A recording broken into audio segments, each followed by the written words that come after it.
Hi friends, welcome back to my channel. ನಾನು ನಿಮ್ಮ ಗೆಳತಿ. ಸೊ ಪ್ರೆಗ್ನೆನ್ಸಿ 9 ತಿಂಗಳಲ್ಲೂ ಸಹ ಈ 4 ಹಣ್ಣುಗಳನ್ನು ಪ್ರೆಗ್ನೆಂಟ್ ಲೇಡೀಸು ತಪ್ಪದೆ ತಗೊಂಡಿದ್ದೆ ಆದರೆ ಅವರ ಒಂದು ಹೆಲ್ತ್ ಚಾರ್ಟ್ ಅನ್ನೋದು ತುಂಬಾ ಬೆನಿಫಿಷಿಯಲ್ ಆಗಿರುತ್ತೆ. ಅಂದರೆ ಫುಡ್ ಡಯಟ್ ಅನ್ನೋದು ಹೆಲ್ತಿಯಾಗಿರುತ್ತೆ, ಬೇಬಿಗೆ ಮಗುಗೂ ಸಹ ತುಂಬಾ ಬೆನಿಫಿಷಿಯಲ್ ಆಗಿರುತ್ತೆ. ಆ ಒಂದು ಹೆಲ್ಪ್ಫುಲ್ ಫ್ರೂಟ್ಸ್ ಯಾವುದು ಅಂತ ನೋಡೋಣ. ಸೊ ಈ 4 ಹಣ್ಣು ತಗೊಳ್ಳೋದ್ರಿಂದ ಬೇಬಿ ಡೆವಲಪ್ಮೆಂಟ್ಗೆ ತುಂಬ ಹೆಲ್ಪ್ಫುಲ್ ಆಗಿರುತ್ತೆ.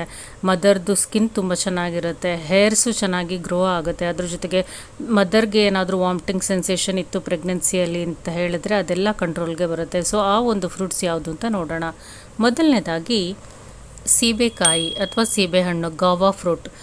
ಇದು ತುಂಬಾ ಒಳ್ಳೆ ಫ್ರೂಟ್ ಅಂತ ಹೇಳ್ಬೋದು.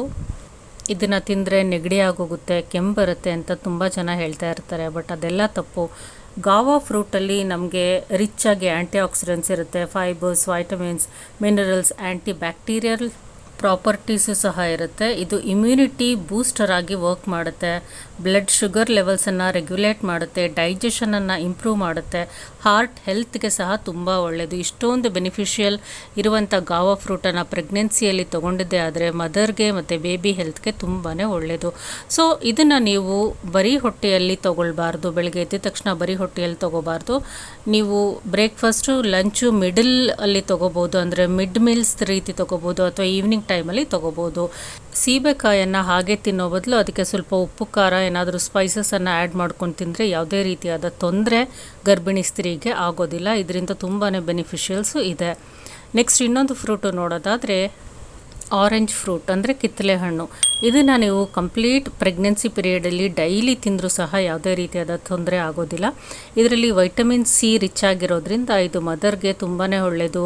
ಹೇರ್ ಡೆವಲಪ್ಮೆಂಟ್ಗಾಗ್ಬೋದು ಅಥವಾ ಬೇಬಿ ಕಂಪ್ಲೀಟ್ ಡೆವಲಪ್ಮೆಂಟ್ಗೆ ಒಂದು ವೈಟಮಿನ್ ಸಿ ಇಂಪಾರ್ಟೆಂಟ್ ಆಗಿ ಬೇಕಾಗಿರೋದ್ರಿಂದ ಆರೆಂಜಸನ್ನು ರೆಗ್ಯುಲರ್ ಆಗಿ ತಿಂತಾ ಬಂದರೆ ಒಳ್ಳೆಯದು. ಅದ್ರ ಜೊತೆಗೆ ಮದರ್ಗೆ, ಅಂದರೆ ಪ್ರೆಗ್ನೆನ್ಸಿಯಲ್ಲಿ ಒಂದು ವಾಮಿಟಿಂಗ್ ಸೆನ್ಸೇಷನ್ ಆ ರೀತಿ ಇತ್ತು ಅಂತ ಹೇಳಿದ್ರೆ ನೀವು ಈ ಫ್ರೂಟನ್ನು ತಿನ್ನೋದ್ರಿಂದ ಅದೆಲ್ಲನೂ ಕಂಟ್ರೋಲ್ಗೆ ಬರುತ್ತೆ. ನೀವು ಫ್ರೂಟ್ಸನ್ನು ಹಾಗೆ ತಿನ್ಬೋದು ಅಥವಾ ಇದನ್ನು ಜ್ಯೂಸ್ ಮಾಡಿಕೊಂಡು ನೀವು ಒಂದು ಫ್ರೆಶ್ ಫ್ರೂಟ್ ಜ್ಯೂಸನ್ನು ಸಹ ಕುಡಿಬೋದು. ಸೊ ಇದನ್ನು ತಿನ್ನೋದ್ರಿಂದ ವಾಮಿಟಿಂಗ್ ಸೆನ್ಸೇಷನ್ ಅಥವಾ ಒಂದು ವಾಮಿಟಿಂಗ್, ಒಂದು ಟಯರ್ಡ್ನೆಸ್ ಎಲ್ಲ ಕಡಿಮೆ ಆಗುತ್ತೆ, ಹೊಟ್ಟೆನೂ ಸಹ ಫುಲ್ಲಾಗಿ ಇರುತ್ತೆ.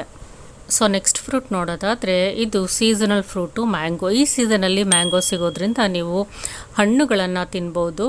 So mango rich in vitamins, minerals ಆದ್ದರಿಂದ ಅದನ್ನು ತಿಂದರೂ ಸಹ ಬೇಬಿ ಹೇರ್ ಗ್ರೋತ್ಗೆ, ಬೇಬಿ ಡೆವಲಪ್ಮೆಂಟ್ಗೆ ತುಂಬಾ ಬೆನಿಫಿಷಿಯಲ್ ಆಗಿರುತ್ತೆ.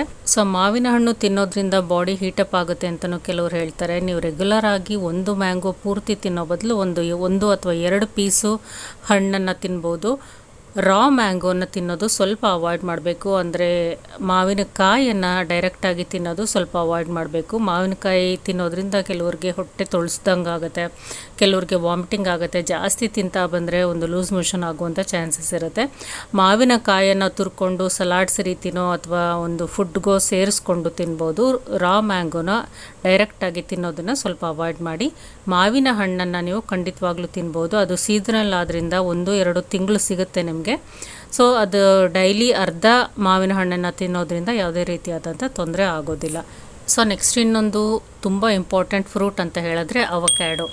ಪ್ರೆಗ್ನೆನ್ಸಿಯಲ್ಲಿ ಅವಕ್ಯಾಡೋ ತಿನ್ನೋದು ತುಂಬಾ ಬೆನಿಫಿಷಿಯಲ್ಲು. ಅಂದರೆ ಪ್ರೆಗ್ನೆಂಟ್ ಲೇಡಿಯನ್ನು ಹೆಲ್ತಿಯಾಗಿ ಇಡೋದಕ್ಕೆ ಈ ಅವಕ್ಯಾಡೋ ಫ್ರೂಟ್ ತುಂಬಾ ಹೆಲ್ಪ್ಫುಲ್ ಆಗಿರುತ್ತೆ. ಸೊ ಇದರಲ್ಲಿ ಆ್ಯಂಟಿ ಇನ್ಫ್ಲಮೇಟ್ರಿ ಪ್ರಾಪರ್ಟೀಸ್ ಇರುತ್ತೆ. ಪ್ರೆಗ್ನೆಂಟ್ ಲೇಡೀಸ್ಗೆ ಸಾಮಾನ್ಯವಾಗಿ ಕಾಲಲ್ಲಿ ಹೂತ ಅನ್ನೋದು 6-7 ತಿಂಗಳ ನಂತರ ಕಾಣಿಸ್ಕೊಳ್ತಾ ಇರುತ್ತೆ. ಸೊ ಈ ಫ್ರೂಟನ್ನು ತಿನ್ನೋದ್ರಿಂದ ಕಾಲಲ್ಲಿ ಹೂತಗಳನ್ನು ನೀವು ಕಡಿಮೆ ಮಾಡ್ಕೋಬೋದು. ಅದ್ರ ಜೊತೆಗೆ ಒಂದು ಹಾರ್ಟ್ ಹೆಲ್ತಿಯಾಗಿ ಇಡೋದಕ್ಕೆ, ಒಂದು ಬ್ಲಡ್ ಪ್ರೆಷರನ್ನು ರೆಗ್ಯುಲೇಟ್ ಮಾಡೋದಕ್ಕೆ ಮತ್ತು ಡೈಜೆಷನನ್ನು ಇಂಪ್ರೂವ್ ಮಾಡೋದಕ್ಕೂ ಸಹ ಈ ಒಂದು ಫ್ರೂಟು ತುಂಬ ಬೆನಿಫಿಷಿಯಲ್. ಕೆಲವೊಂದು ಸಲ ಪ್ರೆಗ್ನೆಂಟ್ ಲೇಡೀಸು ಡಿಪ್ರೆಷನ್ಗೆ ಹೋಗಿರ್ತಾರೆ, ಅದನ್ನು ಸಹ ಈ ಒಂದು ಫ್ರೂಟು ಕಂಟ್ರೋಲ್ಗೆ ತರುತ್ತೆ.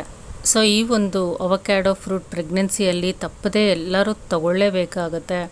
ಇದೊಂದು ಹೆಲ್ತಿ ಪ್ರೆಗ್ನೆನ್ಸಿಗೆ ಬೆಸ್ಟ್ ಫ್ರೂಟ್ ಅಂತ ಹೇಳ್ಬೋದು. ಇದು ಸ್ವಲ್ಪ ಕಾಸ್ಟ್ಲಿ ಆದರೂ ಸಹ ತಿಂಗಳಿಗೊಂದು ಫ್ರೂಟ್ ಆದರೂ ಇದು ತೊಗೊಳ್ತಾ ಬಂದರೆ ತುಂಬಾ ಒಳ್ಳೆಯದು. ರೆಗ್ಯುಲರ್ ಆಗಿ ಸೇವನೆ ಮಾಡೋದ್ರಿಂದ ಬೇಬಿ ಹೆಲ್ತ್ಗೆ, ಮದರ್ ಹೆಲ್ತ್ಗೆ ತುಂಬಾ ಉಪಯುಕ್ತವಾಗಿರುತ್ತೆ. ಸೊ ಫ್ರೆಂಡ್ಸ್, ಈ ವಿಡಿಯೋ ಇಷ್ಟ ಆಗಿದ್ರೆ ಲೈಕ್ ಮಾಡಿ, ಶೇರ್ ಮಾಡಿ, ಕಮೆಂಟ್ ಮಾಡಿ. Thank you for watching.